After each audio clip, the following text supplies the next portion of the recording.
天命二反叛浪潮推出满1周了，今天要带大家看看新模式有哪些值得注意的地方，跟命运边缘相比又有哪些优缺点呢？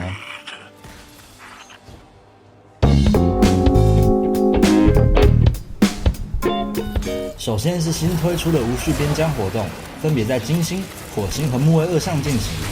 有赏金、走私、破坏等行动。主题不重要，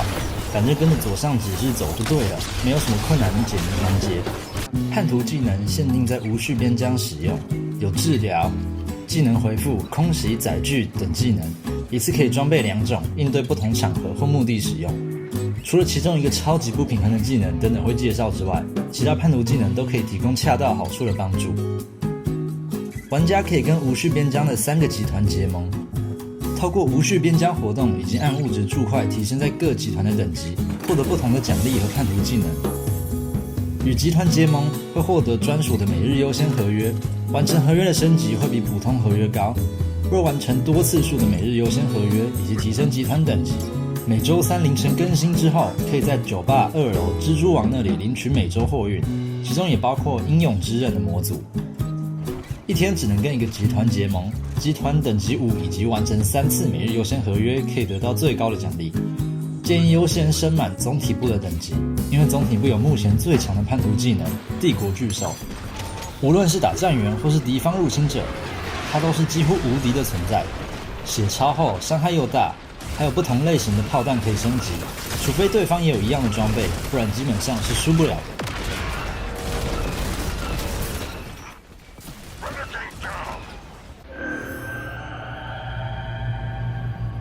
入侵是无序边疆的另一种玩法，让你成为其他玩家无序边疆活动中的入侵者。匹配不上的话，则会变成跟另一个入侵者1打1。进入活动需要消耗的死亡标记，可以透过无序边疆的所有活动随机获得。可以在入侵前增加消耗数量来取得更多的奖励。入侵是光剑红色水晶掉落的唯一取得方式。PVP 性质比较吃技术，虽然现在使用帝国巨兽基本上都可以完成。但也不知道之后硬核玩家会不会变出什么新花样，想要加入原力黑暗面最好尽早开始，不然只会越来越难。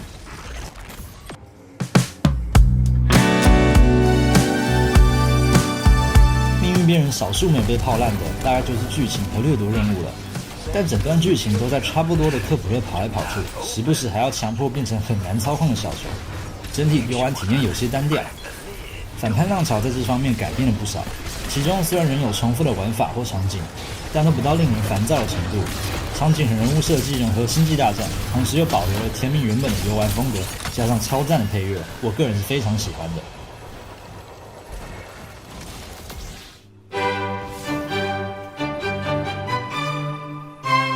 最大的缺点当然还是万恶的传送门，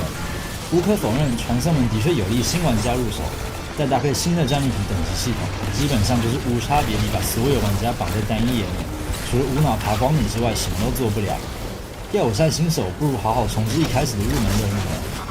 Bungie 这次取消了光等重置，反而让传送门的存在更加意义不明。唯一的进步大概就是恢复每周的先锋精英队活动吧。总体来说，反叛浪潮的耐玩性、丰富度都比命运边缘好上许多。但这里我必须提醒，以命运边缘作为比较，标准是低到不能再低的。可能是上半年立下的超低标准，或是星际大战滤镜导致。我对于反叛浪潮其实还算满意。至于它能拯救天命2吗？这游戏遭遇的问题绝对不只是传送门很烂这么简单。命运边缘除了开季后的游玩人口低落，开季时人数也创下了当时新低，表示不少人其实在最终形态就打算退坑的，连传送门都没有机会享受到。Bungie除了要满足留下来的玩家，也需要搞出新花样吸引新玩家。前者我认为反叛浪潮目前算是做到了，还要看后续新模式是否耐玩以及新地层的表现。吸引新玩家的部分虽然推出了免费周等活动，但我认为最劝退人的地方还是刚开始太空港的入门任务。对毫不知情、没做功课的新手玩家来说，除了过量的剧情资讯，还有漫长的打怪、跑酷关等，甚至还有氪金广告。我第一次下载天命2就是卡在这里，连高塔都还没进去就失去兴趣了。